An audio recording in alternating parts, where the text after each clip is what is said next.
మాట్లాడారు. నీ కొడుకును నువ్వు గెలిపించలేకపోయావు అని చెప్పారు అన్నాడు. మిమ్మల్ని అందరూ ఒకే విషయం అడిగా. 5300 ఓట్లతో ఓడిపోయా, దాని పక్కన ఒక్క సున్నా పెట్టి నన్ను గెలిపించండి, అభివృద్ధి సంక్షేమం ఏంటో చేసి చూపిస్తానని చెప్పారు. ఎవ్వరు ఊహించిన విధంగా ఆంధ్ర రాష్ట్ర చరిత్రలో టాప్ 3 మెజారిటీతో 91,000 మెజారిటీతో నన్ను గెలిపించి మీరు శాసనసభకు పంపించారు. మీరు ఎంత ఎక్కువ మెజారిటీ ఇస్తే అంత కొండంత బలం వస్తుందని నాకు ఆనాడు చెప్పా. ఆ బలమే ఈరోజు నన్ను నడిపిస్తుంది. సంక్షేమ అభివృద్ధి అనేది కూటమి ప్రభుత్వం జోడెద్దుల బండి, రెండు మేము కలుపుకుని తీసుకెళ్తున్నాం. మీరే చూస్తున్నారు. నియోజకవర్గంలో ఇప్పుడు భూగర్భ డ్రైనేజ్ పనులు ప్రారంభించాం. 24 గంటలు నీరు అందించే కార్యక్రమం మేము శ్రీకారం చుట్టాం. పార్కులు, శ్మశానాలు, కళ్యాణ మండపాలు, ఇట్లా చెప్పుకుంటా పోతే అనేక అభివృద్ధి కార్యక్రమాలు చేస్తున్నాం. ఇంకో పక్కన పెన్షన్ 4,000 రూపాయలు పెన్షన్, తల్లికి వందనం 2వ సంవత్సరం ఈ వారం వేస్తున్నాం. ఉచితంగా 3 గ్యాస్ సిలిండర్లు అందజేస్తున్నాం. మహిళలు బస్సులో ఉచితంగా ప్రయాణించేదానికి స్త్రీ శక్తి కూడా మేము తీసుకొచ్చాం. మూసేసిన అన్న క్యాంటీన్లు తిరిగి ప్రారంభించాం.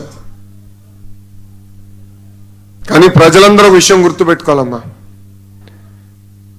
మన ప్రభుత్వం అధికారంలోకి వచ్చినప్పుడు ఆదాయం రూపాయి అవుతే ఖర్చు ₹60 ఉండే.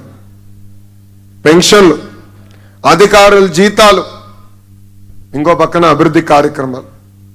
గడిచిన 2 సంవత్సరాలు కూటమి ప్రభుత్వం అహర్నిశలు కష్టపడి పెద్ద ఎత్తున పరిశ్రమలు తీసుకొస్తాం కానివ్వండి, ఆగిపోయిన పనులు ప్రారంభిస్తాం కానివ్వండి, ఇవన్నీ చేసిన తర్వాత ఈరోజు ఆదాయం రూపాయి వస్తే ఖర్చు ఇంకా ₹40 ఉంది. ఇంకా ఆర్థిక ఇబ్బందుల నుంచి మనం బయటికి రాల. కానీ కూటమి ప్రభుత్వ లక్ష్యం ఒక్కటే, ఇచ్చిన హామీ నిలబెట్టుకోవాలని. అందుకే మీరు తిరిగి అడిగే లోపలనే ఈరోజు ఈ కార్యక్రమం ఏర్పాటు చేసుకున్నాం.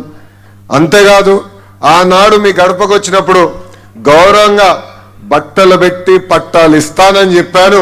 ఆ హామీ ఈరోజు మీ లోకేష్ నిలబెట్టుకుంటున్నాడు. అమ్మా, మీరందరూ చూస్తున్నారు, ఆంధ్ర రాష్ట్రంలో 3 పార్టీలు కలిసికట్టుగా పనిచేస్తున్నాయి. ఒక పక్కన తెలుగుదేశం పార్టీ, ఇంకో పక్కన జనసేన పార్టీ, అదేవిధంగా భారతీయ జనతా పార్టీ కలిసికట్టుగా పనిచేస్తుంది. ఢిల్లీలో కూడా ఎన్డీఏ ప్రభుత్వం ఉంది. ఇదే డబుల్ ఇంజిన్ సర్కార్ అంటారు. ఎందుకంటే అభివృద్ధి సంక్షేమం చేయాలంటే కేంద్ర ప్రభుత్వం సహకారం చాలా చాలా అవసరం. ఈరోజు గౌరవ ప్రధానమంత్రి శ్రీ నరేంద్ర మోడీ గారు ఆంధ్ర రాష్ట్ర ప్రజల కోరికలన్నీ ఒక పద్ధతి ప్రకారం తీరుస్తూ వస్తున్నారు. సౌత్ కోస్ట్ రైల్వే జోన్ ఏర్పాటు చేయాలని 3 దశాబ్దాలుగా మనందరికీ ఉన్న కళ, అది నెరవేర్చిన వ్యక్తి గౌరవ ప్రధానమంత్రి శ్రీ నరేంద్ర మోడీ గారు. పోలవరం, అమరావతికి పార్లమెంట్ ద్వారా ఆంధ్ర రాష్ట్రానికి శాశ్వత రాజధాని అని అమరావతి తీసుకొచ్చిన గొప్ప వ్యక్తి నరేంద్ర మోడీ గారు. ఇంకో పక్కన నాకు అన్న సమానమైన పవన్ అన్న కూడా ఉన్నారు. మొన్న కూడా అన్నను కలిసినప్పుడు ఒక మాట అన్న రాజకీయాలు వేరు, రిలేషన్షిప్ వేరు. ఆ రోజు చంద్రబాబు నాయుడు గారిని ఒక తప్పు కేసు పెట్టి జైలుకి పంపించినప్పుడు కరెక్ట్గా 3 రోజుల తర్వాత పవన్ అన్న వచ్చి నన్ను కలిశాను. ఆయన ఒక మంచి మాట అన్నారు, నీకు అన్నగా నేను నిలబడతా, నీకేమున్నా ఎప్పుడున్నా ఒక్క ఫోన్ చేయని నాకు భరోసా ఇచ్చింది మా పవన్ అన్న. ఈరోజు కేబినెట్ మీటింగ్ లో మంగళగిరి పనులు వస్తూ ఉంటాయి. 100 పడకల ఆసుపత్రి కానీ మిగతా కార్యక్రమాలు వచ్చినప్పుడు నా ఎదురుగా అటు పక్క కూర్చుని ఉంటారు. ఆయన నా వైపు చూసి బాగా నవ్వుతారు, అన్ని నువ్వు పట్టుకెళ్తున్నావా అన్నట్టుగా. అంటే అందరం కలిసి పనిచేస్తున్నాం, పోటీ పడి పనిచేస్తున్నాం. రాష్ట్రాన్ని అభివృద్ధి చేయాలి, దారి తప్పిన రాష్ట్రాన్ని సరైన దారిలో పెట్టాలి లక్ష్యంతో మేమందరం పనిచేస్తున్నాం. ఇంకా మీ లోకేష్ మీరిచ్చిన బాధ్యతని ఒక పద్ధతి ప్రకారం ముందరికి తీసుకెళ్తున్నారు. నేను ఆనాడు కూడా చెప్పా, మంగళగిరి ప్రజలు హాయిగా బతకాలి, రాజకీయ ప్రమేయం ఉండకూడదు, రోజువారీగా చల్లగా ఉండాలి. అభివృద్ధి సంక్షేమంతో పాటు మన పిల్లలకి పెద్ద ఎత్తున ఇక్కడనే ఉద్యోగాలు ఉపాధి కల్పించాల లక్ష్యంతో నేను ఈరోజు పనిచేస్తున్నాను.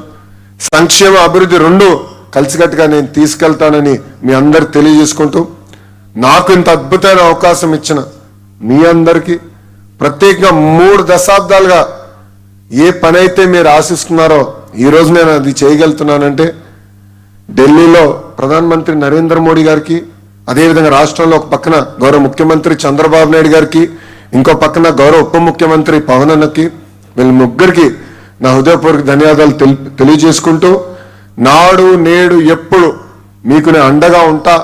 మీకు ఏ సమస్య ఉన్నా పరిష్కరించే బాధ్యత నేను తీసుకుంటా.